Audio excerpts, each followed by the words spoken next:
Good afternoon, or it's a bright, warm and breezy day. It is Monday the 27th of June and I'm in the Read Nook with a nice hot cup of tea and a box to continue unboxing. So what I've got in here is the Call of Cthulhu 40th Anniversary Classic Edition, and I've already delved into this 3 times so far, and of course I have done an unboxing essentially the core rules and 1920 source book,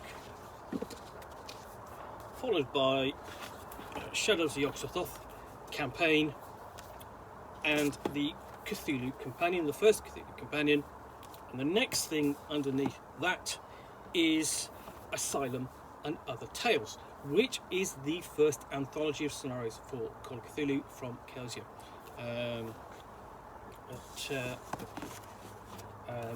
Now, Tome by this time had already done sort of like some anthologies of their own, sort of like, but this really collected sort of like, it's got, I think it's 7 scenarios in here, all set in the 1920s, some great, some good, some not so good, but regarded mostly as classics. So, in every Call of Cthulhu campaign, certain situations arise regularly. This book takes 7 of those situations and turns them into horrifying adventures. Each story is meant to be used freely by the keeper, the game master, when he or she needs a quick plot for an impromptu game or as fillers in larger campaigns.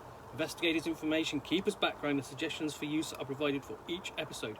The centre 4 grey-edged pages are to be carefully pulled apart and handed to the players as per the scenario. So, let's have a look at that. Does it? Okay, this reprint doesn't do that. Okay, but let's see whether. But the original did. It had a collection of sort of like the handouts for the scenarios in the middle.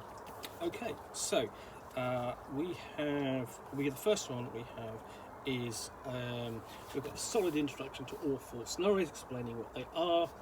And remember, again, much like Shadows of Yog-Sothoth, the first campaign, which set the blueprint for all the campaigns to follow, this set the blueprint for all anthologies to come, which would follow onwards in the next 40 years or so. And this came out in 1983, and this, you see, you've got an introduction to each of the different scenarios, and then we get into the first scenario, which is the auction, which is generally well regarded as quite an atmospheric piece.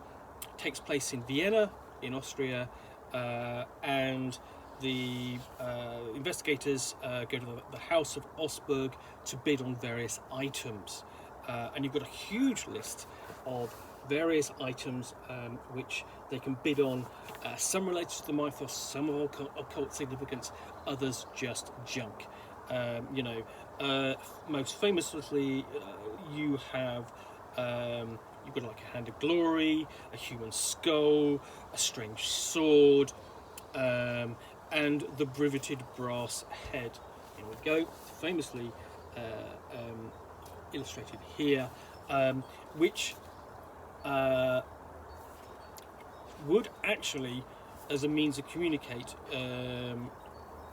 with entities of the mythos, generally answer questions and that sort of thing, and you also have a range of NPCs for the keeper to portray,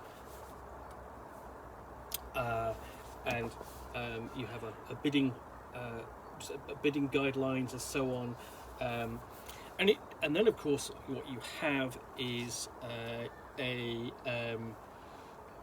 is the events escalate. You have a murder, an investigation by the Austrian police, and the theft of some of the artifacts, and the investigators go after it. And it with the setting of the auction house, very nicely, very well to do, that sort of thing. It's a bit Agatha Christie until the point where you get to the point where you do indeed have a murder, an investigation, and so on, and that sends off basically the investigators on the path of the culprit. Overall, the scenario itself doesn't play out all that well. In the end, a bit confrontational. It's more a case of going off and facing the threat and dealing with it through physical means rather than any other. But anyway, then we have the Madman, which is where well publicised recently, farm animals and townsfolk have gone inexplicably missing. And you have strange things going on in the woods, and this is again quite short, but not, to be honest, not all that good. And it does that kind of thing where, if I recall, essentially the main NPC that you deal with in the scenario is the villain of the piece, and it does give away quite a lot of mythos tomes. It's sort of like almost this treasure. It just seems to over egg the pudding, sort of like, it's not treating them as sort of like as dangerous artifacts, it's just sort of like as just more like treasure in traditional role-playing adventures. Then Black Devil Mountain, which takes place in northeast Maine, and one of the investigators inherits the estate of his brother. He lives in a small town and also receives an unfinished letter from him, and so on, and it leads out into secret burial mound, and with a complex of rooms inside it,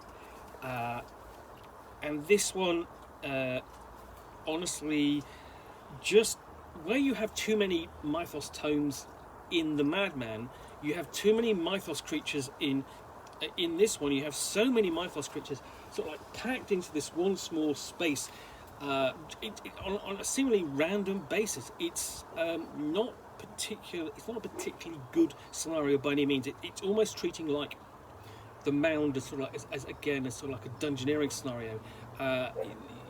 These are monsters to be dealt with in their limited environs, and then you go to the next room and so on and so on. So yeah, not a particularly good scenario. The Asylum is much better, and it's sort of dealing with that idea of what happens when one of your number goes insane, and you is casted off to or committed to an asylum for rest and recuperation and hopefully cure. Even as difficult as that is, within facilities available at the time. This one is interesting, and again, the main problem is with this is sort of like it's a locked environment, and trying to sort of like explore that environment, whether you're inside, as a patient, even a patient by deception, is difficult, and if you're outside, almost impossible. So that it's quite a challenging scenario for the player characters, for the investigators on that basis.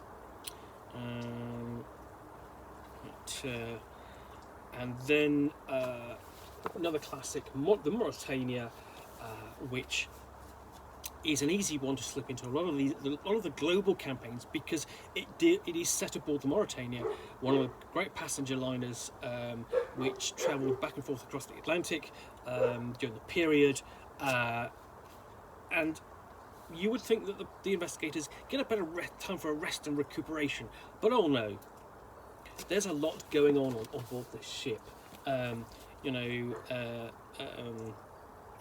Dealers in, people are going on holiday with strange books,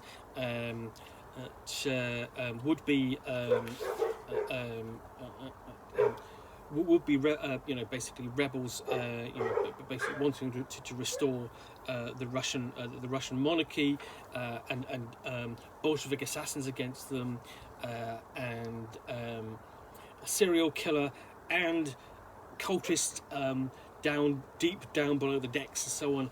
Just so much going on in this scenario. Again, it's sort of like over eggs the pudding, as it were. And then really was sort of like one of those scenarios to really take the characters back to Arkham, the heart of Lovecraft country, and then here they have to investigate strange sightings near Miskatonic University, and this one is really kind of short, just a few pages long, and what you've got is encounters with a non-mythos monster, but still scary enough. You know, it almost the idea here, its suggestion in the images here, you've got somebody, you know, with a rifle and a broad-brimmed hat. Almost, you know, what you really want for this scenario is a big game hunter. Then the Westchester House, which is based upon the Winchester House, and that whole story of the house being constantly being remodeled and so on. And then you've got a murder in there, and the idea of who committed the murder, and is the house haunted, and so on.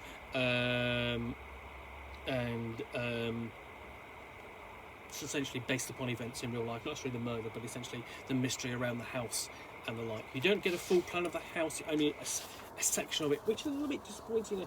You know, I think your investigators and your players would appreciate sort of like knowing what the house is fully like. Lastly, we have rewards for valor, suggestions of sort of potential rewards, but essentially extra knowledge, money, gems and jewelry, art objects, collectibles, that sort of thing.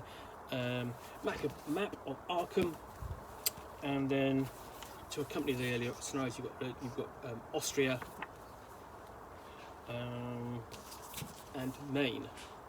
So yeah, that is Asylum and Other Tales. Collection of interesting scenarios, some good, some bad, as I say. Some I like, even though, you know, they do overdo a lot of the things. I do like the auction, and I do like the Mauritania in particular. Those are my favourites from the collection. The others, not so much.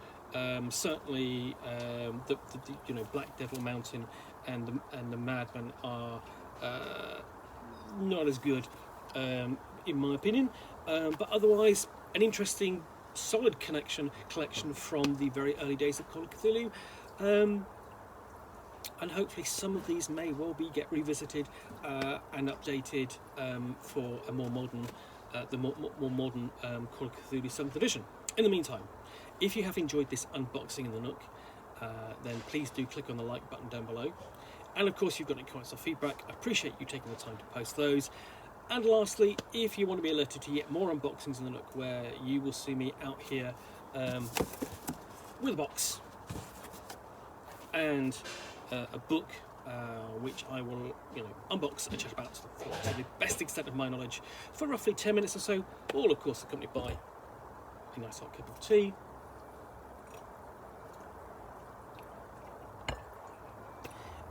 Then please do click on that subscribe button down below.